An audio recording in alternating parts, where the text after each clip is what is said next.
Hi everyone. The history of standardized test and assessment exams reflect an ongoing balancing act of local autonomy and state or national control over what happens in the classroom. Advocacy for standardized tests dates back to the mid-1800s, but certainly gained prominence through legislation such as the Elementary and Secondary Education Act, No Child Left Behind, and the Every Student Success Act. While exams were initially used to evaluate teaching effectiveness, they have transitioned to high-stakes processes generally tied to allocations of state and federal funding. Because of this, improvement in test scores is a prominent goal for most districts, and we'll be talking about one approach for doing that on today's Teaching Matters. Welcome to Teaching Matters, a podcast exploring all things teaching and learning. Teaching Matters is produced by NPR affiliate WOUB Public Media in Athens, Ohio. And here is your host, Dr. Scott Titsworth, Dean of the Scripps College of Communication at Ohio University. Thank you, Trinity. Joining me today is Mukunda Krishnaswamy, the founder and CEO of Lumos Learning. Mukunda's career has focused on innovation in the technology sector, including founding two companies. Also joining is Dr. Richard Katz, Senior Superintendent in Residence at Lumos. Richard has served in a variety of administrative roles, including both principal and superintendent positions in the Northeast prior to joining Lumos. Lumos Learning is a company that was founded in 2007 and assists students in preparing for state assessment exams. Gentlemen, thank you both for giving me your time today. I appreciate it. Scott, thank you so much. Happy to be here. Appreciate it. Thank you for having us. So Mukunda, I would like to start with you as the founder of the company. Clearly, in looking at your resume and your background, you have a significant amount of experience in innovation and technology and entrepreneurship. What was it that led you into the education sector and, your motivation for founding Lumos in the first place? So interestingly enough, I had zero background in education, publishing, other than the fact that I did go to school for many years, but not to be a teacher. This was a personal problem for me. I have two boys. My older one, when he took the state test for the first time in New Jersey, like many parents, I was like, I had to do something about this. There is a level of anxiety that kids experience and parents experience. So I'd purchased some resources for him. So he went, took the test. We used to call it NJ Ask. Rich would recall those days in New Jersey when we used to call it NJ Ask. So he came back from the test. I asked him, so how did you do? He said, Dad, I did well, but the stuff that you got me was useless. And why? So he said, the real test didn't look anything like what I had practiced. I'm like, yeah, I get that. It just so happened I was having dinner with his teacher, Mr. Applegate, a couple of weeks later at a PTA. And so I asked Mr. Applegate, this is a problem. Are there any other resources that you're aware of that I could give him so that he would feel more confident and prepared before going for this state test? And Mr. Applegate smiled at me and said, I know. We don't have anything that mimics the New Jersey test. So I kind of half-jokingly said, look, Mr. Applegate, you've seen this test over and over again. Would you mind putting together a couple of practice tests that look like the state test? And he agreed. So I have, as you pointed out, some tech background. So I was able to take those two third-grade math practice tests that he put together and just made it available on a very simple website, free of charge to all our community members and said, look, we found this helpful, and if you want it, it's here for you to use. And weeks later, word of mouth, parents started recognizing us and saying, look, we found your practice test useful. Are you going to have language arts? So that's really how we got started. This was a very personal problem, something that I deeply cared about. And here we are today. We are blessed to be able to help kids in all 50 states, over 1.6 million students. I'm sure on some level your son reminds you that it was him that really brought this idea to the forefront for you every once in a while. Indeed. It's been a very beautiful journey for me, Scott. last year, my son now is a lawyer, and he kind of got bored of the work that he was doing as a lawyer at a firm that he was with. And he said, "Dad, can I come work with you guys?" So for the past 6 months, he's been working with us. So it's been a very meaningful journey to see him kind of grow up and the work that we do scaling, and he having an opportunity to come back and participate. Mm-hmm. Rich, turning to you, when I was looking through your background, you were an award-winning teacher, you were a principal, you were a superintendent, and held some other administrative positions in various districts, I think mostly in the New Jersey area, but maybe there were others as well. Can you kind of talk about your journey as an educator and how you ended up, being part of Lumos? Sure. Well, my journey as an educator actually started not in education. So my undergraduate degree at Ohio State was in broadcast journalism, and I was interested in working in sports. When I came back to New Jersey after college, I was working at WFAN, which is the New York radio sports station, doing some marketing and promotions, but I was coaching high school sports in New Jersey.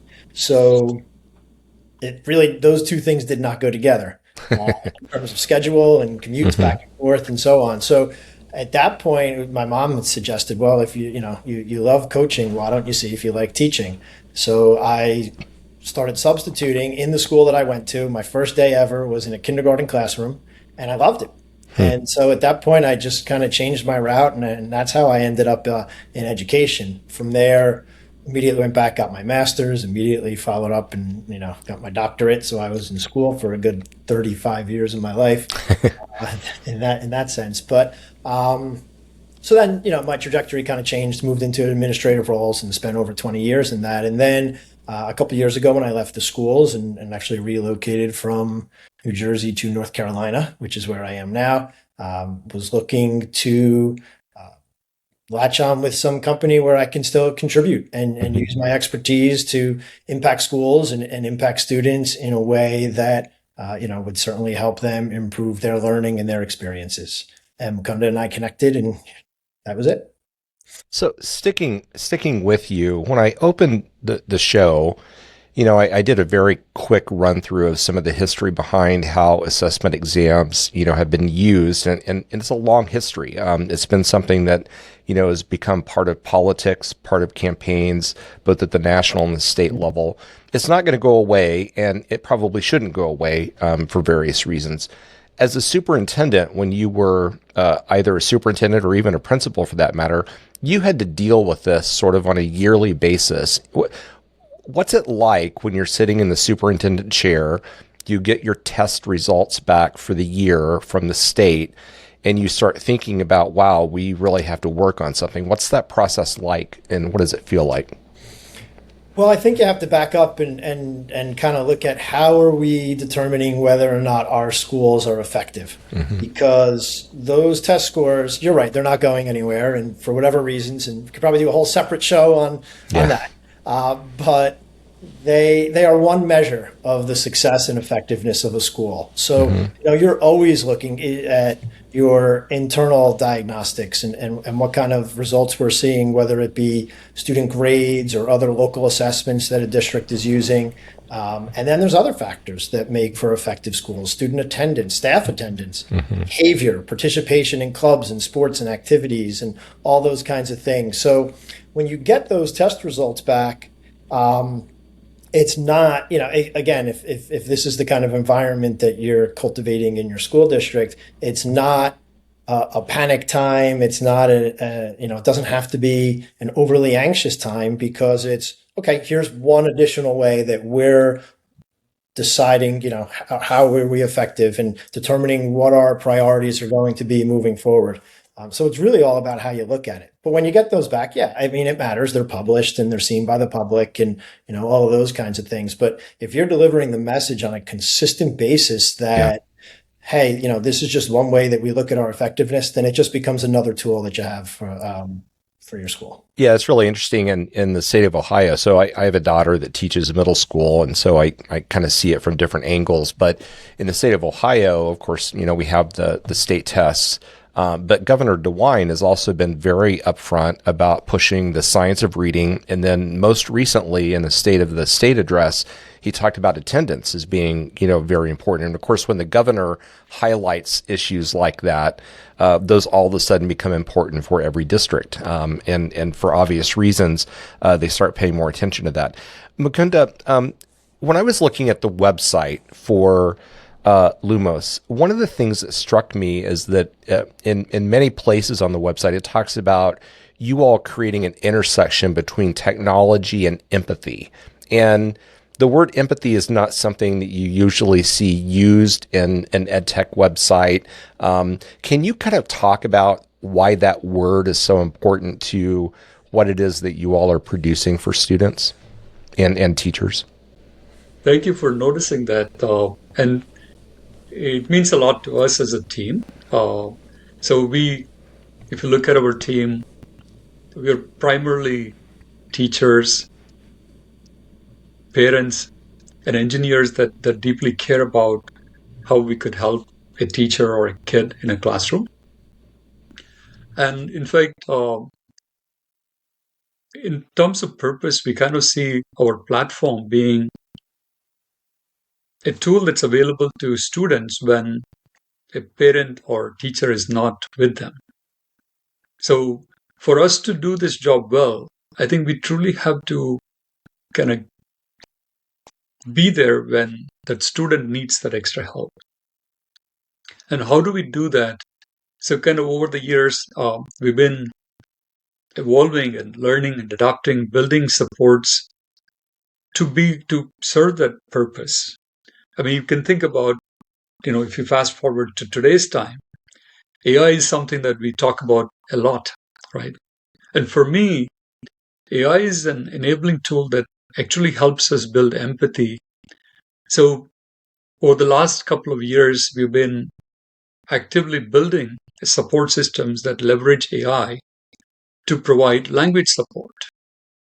Now, some of the earlier work that people had done in terms of how do we create that personalized support system for every child,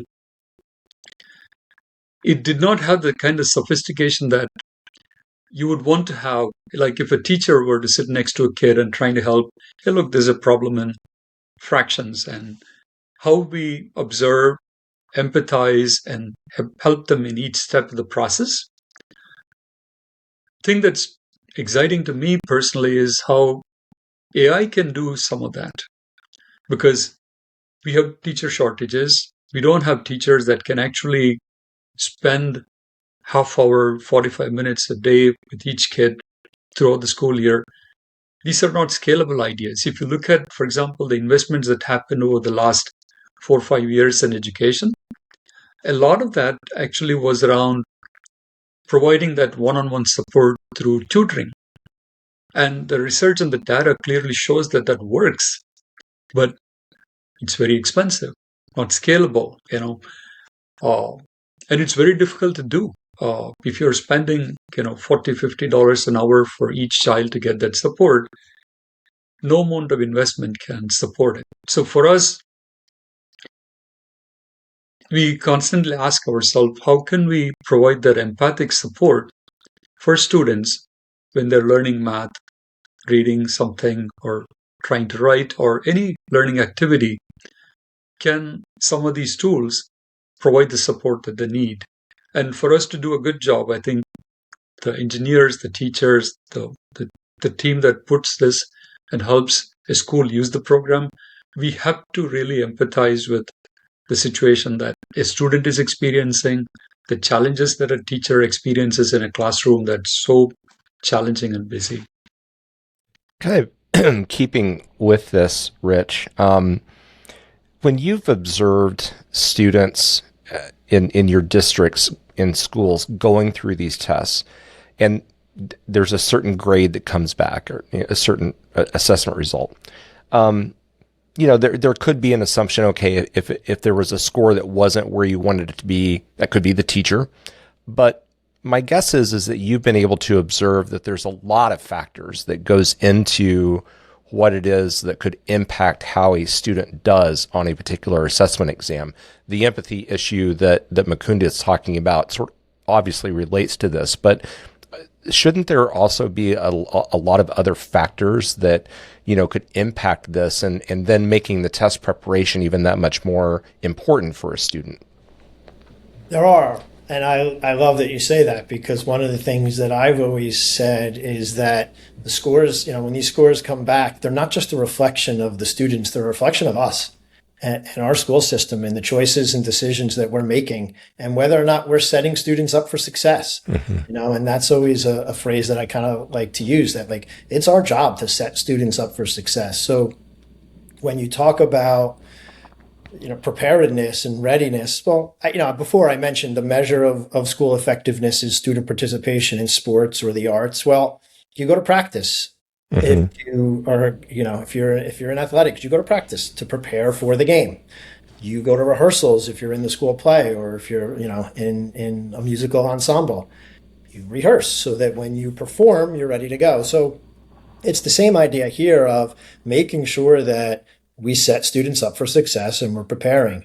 I know there's always this connotation around teaching to the test as a negative phrase, but is it really teaching to the test, or are we just preparing students for success? Are we preparing them for the performance of where we're going to find out what they really know? Because as you said, there's all these other variables that do affect them. So we need to make curricular decisions, instructional decisions. But then in terms of the actual test itself, it's the navigation, online. Like you don't want students for the first time when they take this test, or even, once a year, they see all of this navigation of the math tools that are in there and the types of questions where you have to drag and drop and you have to use drop down menus and you need to highlight and there's a scratch pad and there's a lot in there. Yeah. And just kind of finding your way is not the easiest thing. So, practicing that is preparing students for success. And when the time comes, they're not distracted and they're ready to focus on the content and really what the test should be trying to assess. Yeah, I mean, I remember back when, in the late 1980s when I was in high school preparing for the SAT, ACT, there were the booklets, the Barron's and U.S. News that you would buy, and there would be little approximation between that and the actual exam when you actually sat down for it. Mukunda, when I looked through the website, one of the things that stuck out to me is that you do have a free diagnostic test tool, and when I was playing around with that, you literally have by state, different versions of practice tests that students can take. It struck me that it's sort of odd that there are so many different variants of tests that happens around the country. That has to be very challenging then for there to, it has to be challenging, for students and teachers to really zero in on what they need to do, because there are so many, if you just Google it, there's going to be so many different versions of exams out there that may or may not be relevant to what you actually practice. So what is it that you try to do with the tools you provide students to make them more comfortable with the actual setting that Rich is describing when they sit for the exam? That's a great observation, Scott. In fact, it relates to something that you said a little earlier in our conversation today about the evolution of testing over the last 2-3 decades and policy decisions. There was essentially a convergence of saying, as a country, we're going to have common standards, the common core, common assessments. From that to now, each state having their own priorities around how do you want to assess student progress. And so you're absolutely right. Today, between 50 states, there are about 40 different state tests. Florida's assessment looks very different compared to New York's NYST, and what happens in Maryland is going to be significantly different compared to Ohio's OST. And that is a challenge for us. You're absolutely right, because now the challenge is we want to provide that simulation for students when they come to the platform, right? Like Rich pointed out, a student that has seen the test in terms of its look and feel, the items, how to navigate, there is research that actually shows that those kids that have familiarity are going to perform at 6 percentage points higher than kids that are going to experience the test for the first time, that have no clue what the Ohio test is going to look like. So one of our primary goals is how do we simulate the state test? And you're absolutely right. For us to do this in all the different states, we have to carefully study those blueprints, create an environment that closely approximates what they're actually going to experience on the day of the test. And that means you have to support those item types, the look and feel, the navigation, the accommodations that they're going to have, whether it's a scratch pad or like some states, for example, like Alabama, they provide a protractor for their fourth grade kids when they're trying to answer certain questions. So one of our customers there, she said, "Oh, I'm not seeing protractor." So we went to work and we built a protractor support. And this is what keeps us busy. We have to keep up with the policy changes, the assessment changes. And also, one of the things that I've noticed over the last several years is even within a state, based on the leadership and the goals that the State Department of Education has, they have made significant changes. Like in Georgia, like over the last year or so, they completely implemented a new curriculum, brand new assessment, right? So for us, it just definitely keeps us on our toes, and we have to work to align our program so that it looks like the Georgia test or the Ohio test. So that really where we provide that support. So when a student experiences our program, he feels confident that, hey, I've seen this. In fact, in Ohio, you have the test going on this week. So when those kids go take it, like if it's something that they've seen throughout the school year, they're like, oh, I got this. They feel so much more confident and their achievement levels go up. You mentioned earlier that you as a company have been working on how AI integrates into this experience for students in a conceptual sense. How is it that AI is making your platform and then the subsequent tests? How does it make the student experience as they're simulating these exams have added value? So AI has been such a game changer, and as we are seeing as a society, it's going to touch everything that we do. And when it comes to using this technology in a classroom, and when we put this in the hands of a student, there are several challenges too. How do you handle all the other things that you could do if you give somebody, just direct access to Gemini or ChatGPT? That can go in any number of ways. It just based on the student's interest and what they're looking to do. So in our context, we said, let's build a support that is built on AI that has guardrails. So the guardrails for me are data privacy. You want to make sure that you put it for use with a very specific purpose in mind. So in this context, we don't want an AI that can answer all the questions about economy to history to everything else. We have a very specific purpose. I'm preparing for my Ohio State test. I want to provide the support with this in mind. So if a student, most kids are creative, if they ask questions that are unrelated, then it brings them back. So our kind of use case, which we're so thrilled about, is number one, the student's standards mastery is a very important part. Often, after a student completes a diagnostic test, you see that, oh, John is struggling in 4 standards. He needs to work on fractions, maybe multiplication, something else. So this application of AI helps us build that learning journey that's highly personalized. And what's more, it is very empathic when it comes to looking at his responses. So let's say you have a multi-step problem in math that you're trying to answer. So most systems before AI would simply tell you that, hey, you got this wrong. Here's the right answer. That is not very conducive for student learning, right? If you are with a good teacher, you're going to nudge them and say, look, you are halfway there. You figured out that to figure out the area of a rectangle, you need to multiply the length and width. And I see that you made a mistake here, or you need to just check your arithmetic when you completed your calculation. So the AI's maturity is so good now. It's able to provide that personalized support instead of revealing the right answer, saying the answer to this question is blah, and here's the detailed explanation.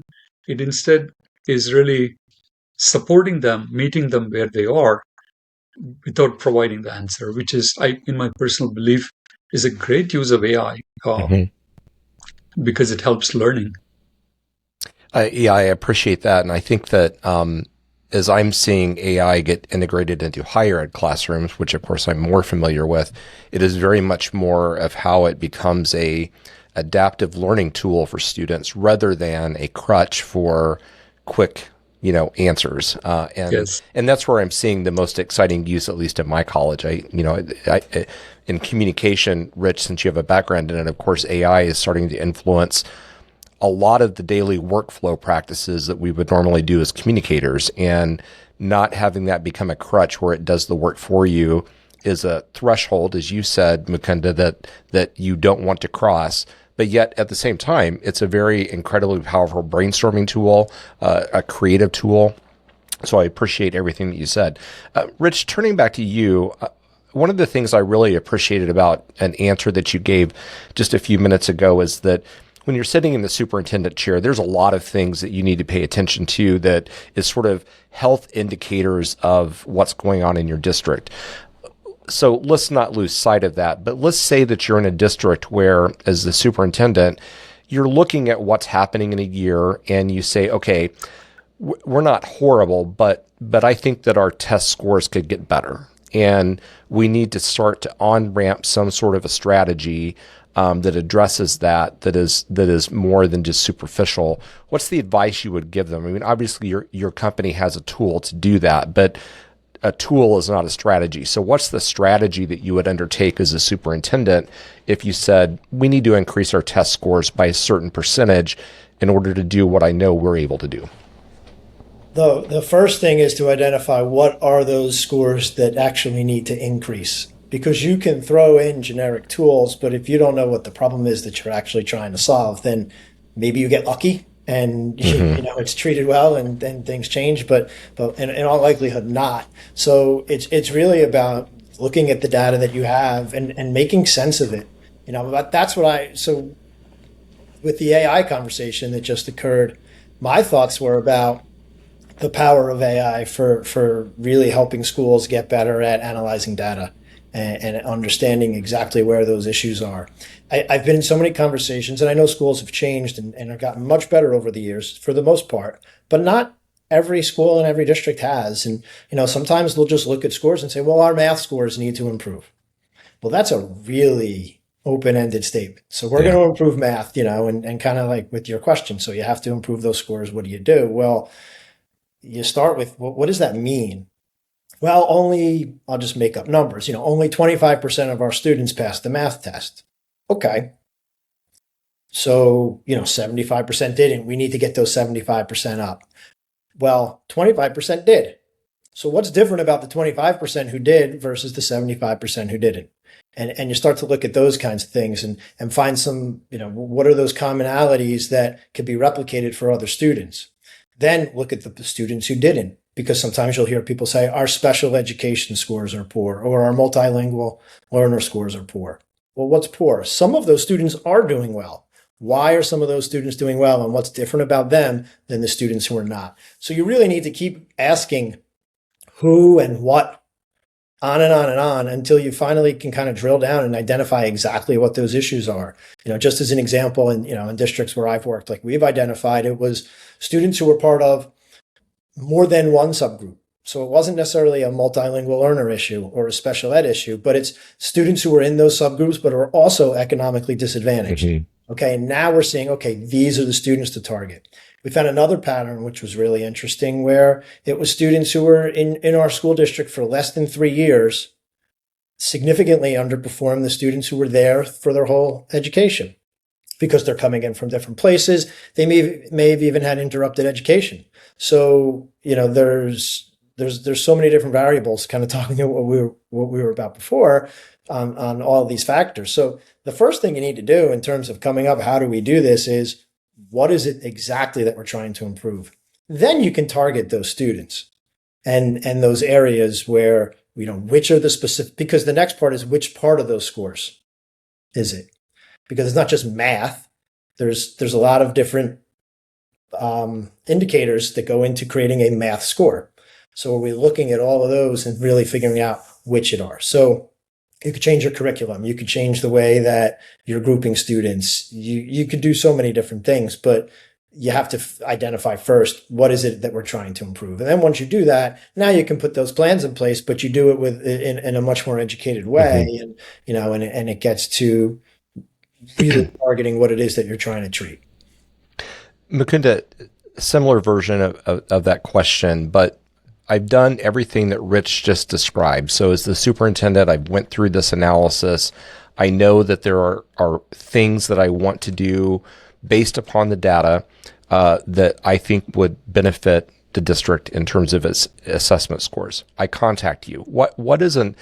How do you all at Lumos sort of account for the fact that districts within a district has so many different types of students, as Rich said, that would range in different intersections of backgrounds that could be impacting this, let alone the fact that within a given even county in a state like Ohio, there might be very different districts that are contiguous to one another, but because of just the way the population shifts happens, they're very different in the way that they are able to have resources, the type of students that go there, et cetera. So it's a complex situation.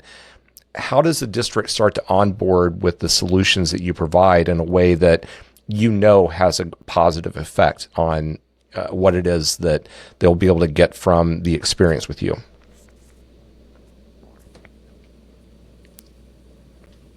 So one is the data. Fortunately, a lot of this data is publicly available. So one of the things that we have done over the years is using analytics to really get insights into the data for individual schools. Like Rich said, not every school has the bandwidth to take the time to analyze what the numbers are telling us. Like, it's one thing to say, hey, look, our school has a very poor ranking, but are you able to tell what are the groups or classrooms that actually did well, groups that are struggling, and specifically what standards? And you have, like, if you look at most state assessments today, you're going to get a report that puts them in either a 4 or 5 level scorecard, right? So this is one of the areas where AI has been really helpful for us. We actually have built scorecard for every school in the country, over 100,000. And what we did, we applied AI to the data set that's available. So we understand administrators and teachers may not have the time to sit and go through all the elements of this data. So we pulled AI to work on it. So it provides dashboards and narratives that can actually pinpoint and say, look, your 4th graders in this particular campus, in this particular section, are the ones that are actually struggling, and they're struggling in these standards. So the first part of it is, how do we really understand the data from not only this year's work, but also previous year's data? Because it gets richer as you have like year 1, year 2, year 3. You can actually see how a school is progressing. Mm-hmm. And that often tells you a story. Like we have seen, for example, one of my personal experiences was to see how like the COVID impacted in terms of student outcomes. You could see a progressive deterioration, like a kid that was in 3rd grade during the COVID years. As he progressed, there was a very noticeable drop. And as learning, it accumulates, and these learning gaps also accumulate and just grows over a period of time. Those are the types of insights that the data and AI can provide in this context. And the second part of what we do is when a school starts working with us, we prefer to work with them throughout the school year, but many schools have other things planned typically for the beginning of the year. They typically could reach out to us around January, February. But so we created a flexible way for them to onboard. And the recommendation that we have is, hey, start with a clear mindset that testing is not an afterthought. Don't look at testing as a problem you need to solve at the end of the school year. It is a powerful tool that actually can guide instruction. So if you think about how a school year evolves, kids come back from summer, 3 years of not doing anything, 3 months of being away and, playing around in the sun. They typically lose about 6 to 8 weeks of learning. So on day one in August or September, when they come back to school, you're working with a fourth grader who has forgotten most of what he learned in this past school year. So our recommendation is start there, because you can start by giving them the support that they need, help them catch up. So starting from a tool perspective, we've offered them a back-to-school assessment that is actually measuring the student learning loss over the summer.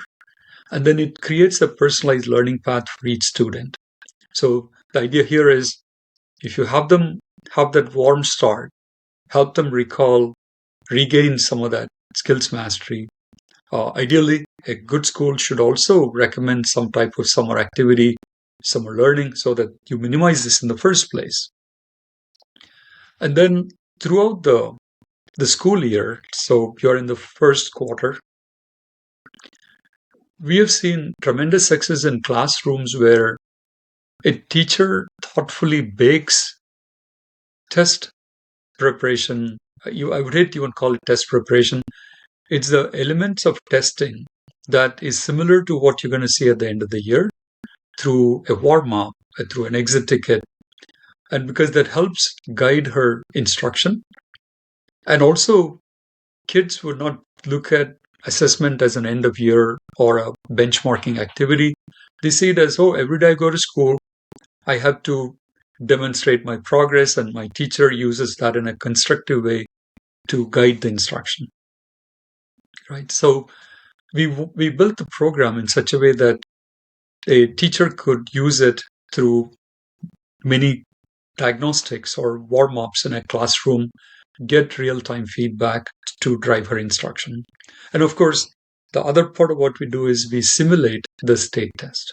So typically we recommend around January, February, they administer the first full-length practice test. Now here, the intent is, like Rich was talking about, you're getting ready for the game day. Yeah. You want to feel that, build the stamina, build the confidence, build the familiarity with what they're going to experience in the spring. So when they do that, two things happen. Once they are getting used to the navigation, the tools, and the second part of it is they also demonstrate their competence. How is John doing in a particular standard, right? So at the end of that, he gets feedback that's personalized, saying, look, you need to work on these 3 standards. And here's a learning path. That intervention follows that practice test. And so the kind of, this is a virtuous cycle. For example, I was talking, we were working with PS 115, New York City Schools principal Consegra and his assistant principal, Nicole Carfioro. They had an amazing outcome. They saw a 70% improvement. So their school they saw a 17-point improvement between 2024-25 and 25-26. And so we were very intrigued by, hey, we don't see that kind of a dramatic growth in every school that we work with. So we were talking to Principal Consegra and asked him, and he said, look, we just used it through the school year, and we allowed our students to go through the program, carved out slots in our curriculum so that, they had the opportunity to, work through those standards where they needed. And the teachers took an active part in assigning activities that was supporting, addressing any gaps that they found in the student achievement. And so we were thrilled to see that some simple ideas like what we were discussing could have such a huge impact. It's interesting. I like the way you describe it in the rhythm of an academic year. I think that when you use the phrase high stakes testing, it of course places a very particular connotation on top of what is going on. Another side of that coin is if you're using assessment well, it's an incredible tool for the teacher, the students, the families, to sort of be able to understand what the areas are that needs additional attention. I love your analogy, Rich, of sports. I mean, I have some coaching in my life too. And, if you have a player that is having trouble in a game, not making a pass well in basketball, you have to work on that as a coach, right? And that's through assessment, but you obviously ideally are able to diagnose that in practice before they actually get into a game and correct it before that happens. And what you're describing, Mukunda, is very much that, where the teacher could be able to use this tool to identify places where she or he would want to emphasize, either for individual students or for an entire class, areas for improvement. So I really appreciate that. I think the last question that I have, so for listeners and viewers of the podcast, we will have a link to the Lumos website so that you can take a look at it. And as I mentioned, there are some abilities for you to go in and look at free diagnostic tools to see what it's like. So I would encourage you to take a look at the website. The data is very impressive in terms of what you've been able to achieve with individual districts and overall. Have you seen evidence? My last question is about sort of the effectiveness. Have you seen evidence, because you've been around since 2007 in some version or another, have you seen evidence that when students start with your solution at an early age and then progress with it as they progress through and matriculate through their, different grade levels, is there sort of an cumulative effect of success? Like as I think about, athletics, for example, if a student sticks with a sport over the course of, third grade through 12th grade, they do get better at it each year because they're practicing it over and over and over again. Do you see the same effect with test taking when there's intentionality from the school on helping the students be familiar with the test and to sort of attack the test rather than be reactive to it? Yeah, absolutely, Scott. That self-determination theory talks about this, and it's been research that's been going on for decades, and one of the core beliefs that we have, and one of the elements of that which we have applied very closely to assessments is really autonomy. And really, when you have a child that feels that sense of, I can do it, it is in my control, as opposed to someone that is driven by fight or flight kind of response to a test.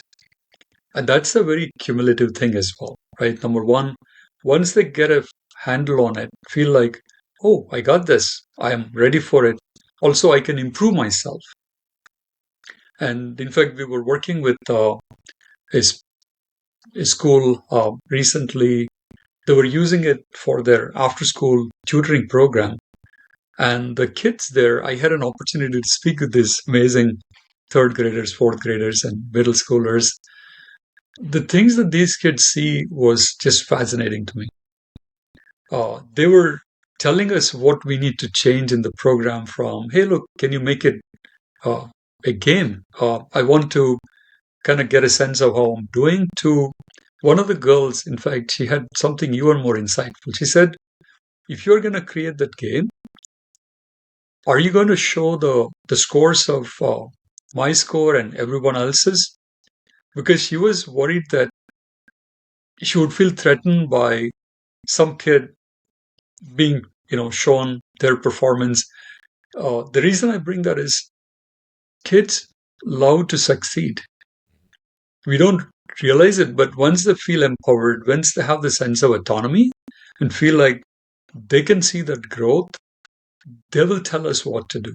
They'll be very engaged, even in a test preparation program, which is not, like playing an EY game. When they realize that this leads to their growth and they feel it, they're going to be on board, and you will see that impact in their achievement levels as well. Thank you for that explanation. Rich, the last question that I have for you, again, putting your superintendent hat on, obviously staff buy-in on something like this is critically important. And, if you're sitting in the chair of the superintendent and you decide, okay, we're going to, partner with Lumos and we are going to work on, amongst many other things, we're going to work on, getting students ready for the exams, the assessment exams. What are some of the strategies that you might use as a superintendent to sort of help propel that buy-in so that teachers are not viewing that, as you said, as teaching to the test and, something that's detracting from their ability to, be creative with their students? Yeah. Well, I think the key first is that there's a reason for it. There's a reason that we're doing this. And that applies to any new initiative that you're going to bring into a school district. It can't just be because it looks good on paper and it's going to sound great when we tell everyone that we're doing this. And that does happen. So there needs to first be a real valid reason. Here's the issue we're trying to solve. Our kids are not as prepared as they could be. So we need to change our structure and our system because the student's performance is also a reflection of us. And if there's a tool that's available that can help us help our students better succeed, then it only makes sense for us to use that. So it's sort of starting there. But then there is some training that's involved in that. And I believe that just as we talk about individualizing for students and using the data to help students and making sure that they're supported, we need to do the same for teachers. Like everything that we expect teachers to do for students, well, as in leadership roles, we should be doing those same things for teachers. So setting them up for success, making sure they understand, here's the vision.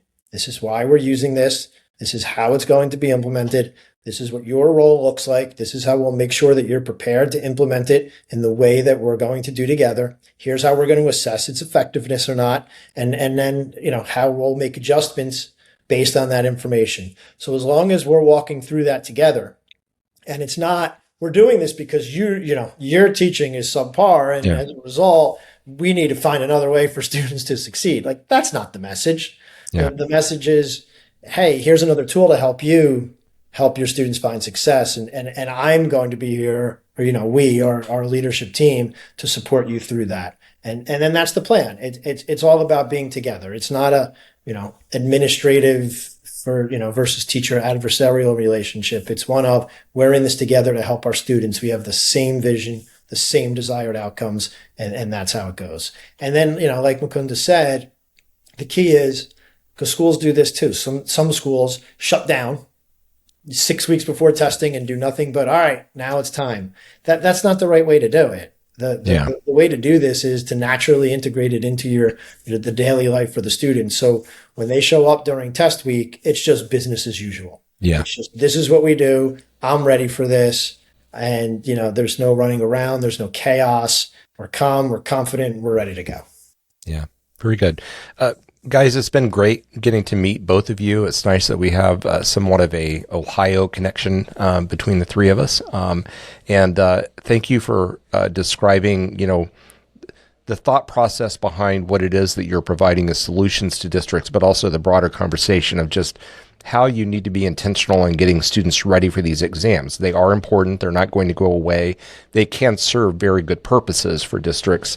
And I appreciate the opportunity to learn more about Lumos and how it can help districts, get the students ready for taking those exams and performing at the highest level possible. So thank you so much. Thank you, Scott. Really appreciate you giving us this opportunity. And I love your podcast and how you shed light on so many topics every week. They're so critical and really helps educators around the country. Thanks, Scott. Appreciate the conversation. Certainly enjoyed it as well. Yeah, absolutely. And thank you for the shout out on the podcast. It's a labor of love on my part, on top of the day job, but it's always really interesting. And I think that, learning about, AI is a big topic of conversation, obviously, in nearly every podcast that I do right now. And that's for good reason. And I think that, this conversation was about a lot more than just artificial intelligence, but it certainly is always enlightening to see how AI is being used for good purposes in schools, because I think that's one of the things that everyone's struggling with about, how to actually implement it effectively and where are the wins. And it's nice to see that you all are figuring that out with ideas like empathy undergirding what it is that you're doing. I think that's so important. So my guests today have been Mukunda Krishnaswamy and also Rich Katz. Both of them are with Lumos Learning. The website for Lumos will be in the text accompanying the podcast if you would like to learn more about the solutions that they provide, and how, and also, as I said, there's an opportunity for you to take a free diagnostic test if you would like to delve deeply into what it is that they do. Thank you all for listening and watching Teaching Matters. If you have ideas, comments, or suggestions, please feel free to reach out to us by emailing us at teachingmatterspodcast@ohio.edu. That's all one word and all lowercase. And of course, you can also direct message us on social media. Thanks for listening, and we hope everyone has a great day.